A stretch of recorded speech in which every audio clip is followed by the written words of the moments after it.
सोचो 3 अंधेरे हो, रात का अंधेरा, समंदर का अंधेरा और मछली के पेट का अंधेरा। हर रास्ता बंद था, कोई उम्मीद ना थी। तब एक नबी ने सिर्फ अल्लाह को पुकारा, ला इलाहा इल्ला अंता सुब्हानका इन्नी कुंतुम मिनज़ ज़ालिमीन। और फिर अल्लाह की रहमत उससे निजात दे दी। दोस्तों, आज का वाक़या है हज़रत यूनुस अलैहिस्सलाम का। हज़रत यूनुस अलैहिस्सलाम को अल्लाह ने कौम नैनवी की तरफ नबी बनाकर भेजा। आपने अपनी कौम को अल्लाह की इबादत और गुनाहों से तौबा की दावत दी, लेकिन कौम ने ना माना बल्कि मजाक उड़ा के उनका इनकार कर दिया। बहुत दौर तक समझाने के बाद हज़रत यूनुस अलैहिस्सलाम को उनके ऊपर गुस्सा आया और मायूसी में बिना अल्लाह के हुक्म के कौम को छोड़कर निकल गए। ये नबी के लिए बहुत बड़ी आजमाइश थी। हज़रत यूनुस अलैहिस्सलाम समंदर के किनारे पहुँचे और एक कश्ती पर सवार हो गए।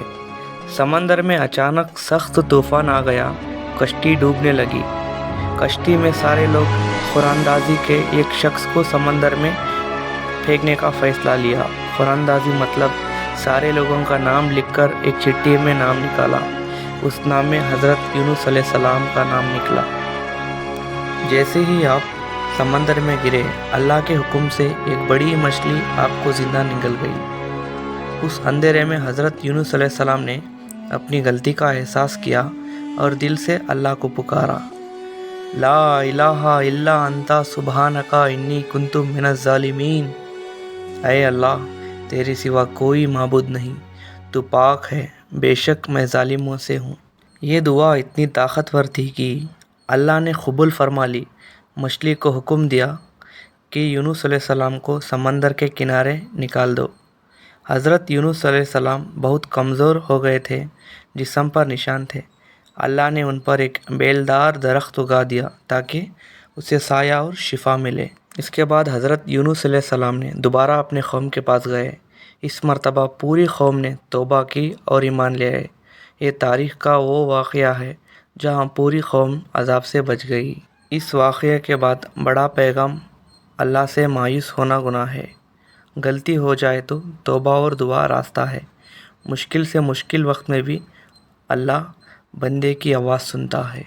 माशाअल्लाह। अस्सलाम वालेकुम दोस्तों, आज का वाक़या है दाता गंज बख्श रहमतुल्लाह अलैह का। दाता गंज बख्श रहमतुल्लाह अलैह एक लंबी राह पर अकेले चल रहे थे। धूल उड़ रही थी, धूप तेज़ थी और पानी का एक कतरा भी नहीं था। थकान और भूख से उनका चेहरा उजड़ गया था। आप एक झाड़ी के नीचे बैठ जाते हैं। आसपास कोई नहीं था, सिर्फ सुकून और खामोशी थी। सिर्फ हवा का हल्का सा शोर आ रहा था। आपने आपके हाथ लेकर आपके मुंह के पास रखकर हल्की सांस ली। भूख और थकान ने ताकत छीन ली थी। दूर से गरीब लड़का आ रहा था। उसके कपड़े सड़े हुए थे, हाथ में सिर्फ एक रोटी थी। जब वो पास आता है तो मुसाफिर को देखकर रुक जाता है और बोलता है, आप भूखे लगते हैं, रोटी खा लीजिए। दाता साहब नरम लहजे में मुस्कुराते हैं। दाता साहब कहते हैं, ये तुम्हारी ज़रूरत होगी बेटा, मैं कैसे ये लूँ। गरीब शख्स जज्बात से कहता है, आप अल्लाह के मेहमान हैं, मेरे पास एक रोटी है पर मैं खुशी से देता हूँ। दाता साहब रोटी को लेकर दुआ देते हैं। गरीब आदमी सुकून और इज्जत से उन्हें देख रहा होता है। दाता साहब रोटी खाते ही हल्की मुस्कुराहट करते हैं। अचानक आसमान पर बादल जमा हो जाते हैं। गरज की आवाज़ गूंजती है, ज़मीन फटती है और बिल्कुल उस गरीब के पाँव के पास चश्मा फूट पड़ता है। साफ मीठा पानी बहने लगता है। गरीब कहता है हैरान और डर से, ये क्या हुआ, ये क्या हुआ है। दाता गंज बख्श रहमतुल्लाह अलैह फिर मुस्कुराते हैं।